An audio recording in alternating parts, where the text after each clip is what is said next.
Are you listening now? I am a journalist, broadcaster, and author. I'm also a mum and long-suffering wife. But I'm a storyteller, essentially. I'm super curious about people and life, and I just love telling stories, whether it be for TV, radio, podcasts, or in books.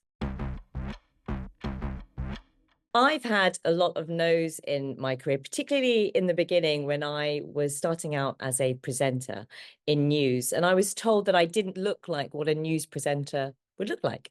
And I remember thinking that's an interesting concept. And I wanted to completely break that apart and prove to the particular person, one of the editors that was working in the industry with me, that I could make it. And whenever I get a no, it kind of just pushes me forward to do more and prove to myself and other people that, I'm not going to be defined by a label or a particular box that somebody wants to put me in.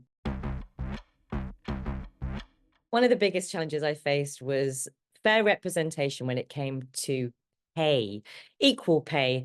And I had to fight quite hard at one stage in my career to make sure I was being paid the same as my male counterparts. And it came as a bit of a shock, really, because I had always presumed that I was being paid the same until I found out that I wasn't. And it really pushed me forward to work with other women in the media industry to make sure that we were being recognized for the value, the skills that we have. And it took time, but we persevered and I got there in the end. And I'm just really proud that I stood up for what I believed in, which was equal pay for all.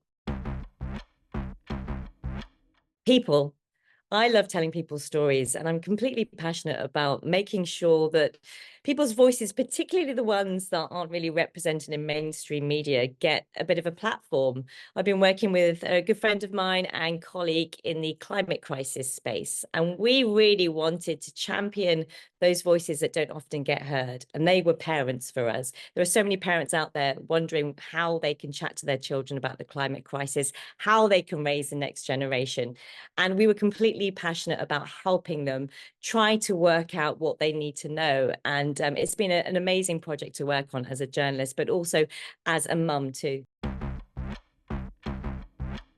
I think the biggest thing that keeps me going is belief, having the self-belief that the ideas that I have are worth pursuing and that they're worth sharing. And with that, it's faith, that kind of inner courage to keep going. I think when we come up with ideas and we get a gut feeling that they're good ones, that's kind of the authentic self trying to come through. And that's what I listen to the most.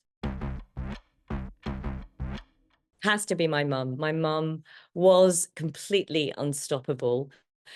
She passed away 2 years ago, and I think I have been reflecting a lot on her impact on me as a woman, as a child, as a storyteller, as a listener, and as a parent. And she had an incredible driving force that kind of kept her going. She arrived in the UK in the 1960s, not knowing anything about this country or anything about the people and the place. And she gave it a go and she made a life for herself as an entrepreneur, as a businesswoman, as a wife and a mum, and raised a family. And I find mum incredibly inspirational.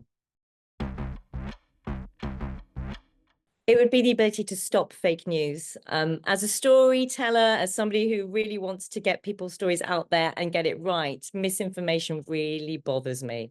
And I think the world that we live in now, this digital technological revolution, means that we have to be on it when it comes to making sure that the truth is the truth and it gets shared rightly in the right hands. So, yeah, misinformation, fake news, please go away. My latest project is a new children's book series, which I'm really passionate about. Priya and the Paw Prince Puzzle is out now, and it's great to share Priya with the world because in this book, she is a corner shop kid who is solving mysteries in her shop with her mum and dad and all the customers. And it's really personal to me because I grew up above a corner shop in Reading.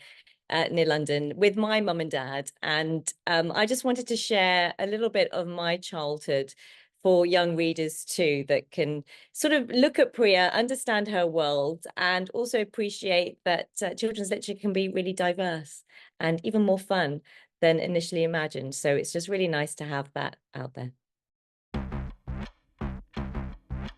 It would be Katie Glassborough, a really good friend of mine, but also a long-standing colleague. We've known each other for 2 decades, and she is amazing. She's a mum of 3 kids. She's also a journalist. She works in the War Crimes Tribunal in The Hague, and she's also a gardener. But the biggest thing about Katie is she is the best listener when things get a bit much for me. She's always kind of been there to lend an ear, and I've valued her advice as a fellow creative, but also as a really good friend. And she's great at making cakes, so that always helps too. Are you listening now?